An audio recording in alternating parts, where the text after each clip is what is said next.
Et chaque matin, vous êtes les premiers à tout savoir sur la télé, même si vous ne l'avez pas regardé. On commence par découvrir les audiences. Hier soir, il y avait une bataille de super production entre Harry Potter sur TF1 et Captain America sur France 2. Mais c'est une stagiaire sans aucun super pouvoir qui a gagné hier.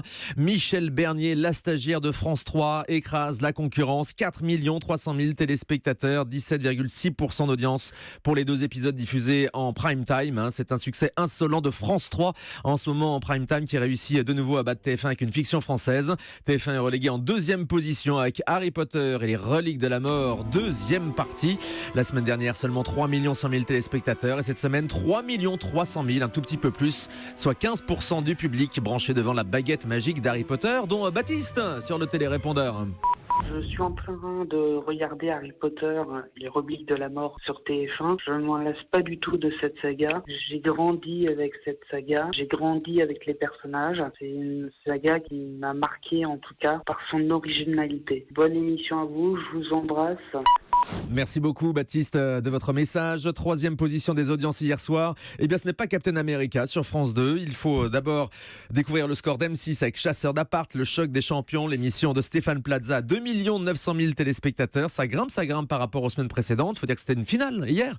13,6% d'audience. Et donc enfin France 2 à la 4e position avec Captain America, ce film de super-héros à 2 400 000 téléspectateurs et seulement 10% d'audience. Un petit mot aussi du match de la Ligue des Champions, Manchester City, Monaco, diffusé sur beIN Sport. Match absolument incroyable.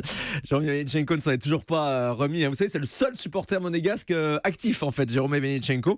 Score final 5-3 hier soir. Ça a dû faire un gros score d'audience sur beIN Sport, mais les scores, nous ne les avons pas encore. Ils tomberont un petit peu plus tard dans la matinée, vers 11h du matin. Allez, coup d'œil maintenant sur les autres chaînes avec Guillaume Janton, grand fan de foot aussi. Comme vous, Guillaume. Thomas, un footix comme vous. Footix, ouais. Alors, sur les autres chaînes, il y en a plusieurs qui passent le million. Une seule chaîne a atteint le million de téléspectateurs. Cette chaîne, c'est C8 avec Le Contrat. Le film avec Morgan Freeman a attiré 1 million de téléspectateurs.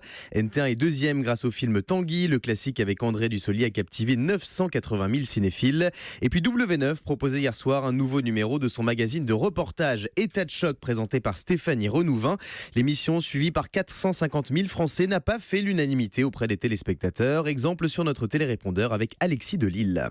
Je vous appelle concernant l'émission État de choc diffusée sur W9. Ce soir, ça discutait des condamnés à mort aux États-Unis. Je me rends compte que c'est ni plus ni moins que enquête exclusive. J'ai pu voir ce reportage il y a quelques semaines. Je trouve ça assez inacceptable. Voilà, moi je m'attendais à voir une nouvelle émission totalement différente. On se rend compte qu'en fait c'est exactement les mêmes reportages sous un autre nom.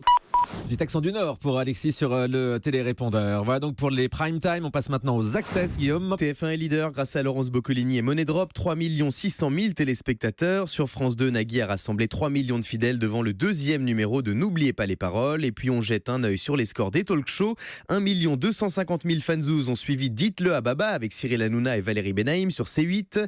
Enfin sur TMC, Quotidien est en vacances. Le best-of de l'émission a attiré 680 000 téléspectateurs. Et du coup, ça profite encore à C'est à vous. Vous étiez 1 100 000 devant France 5 hier soir.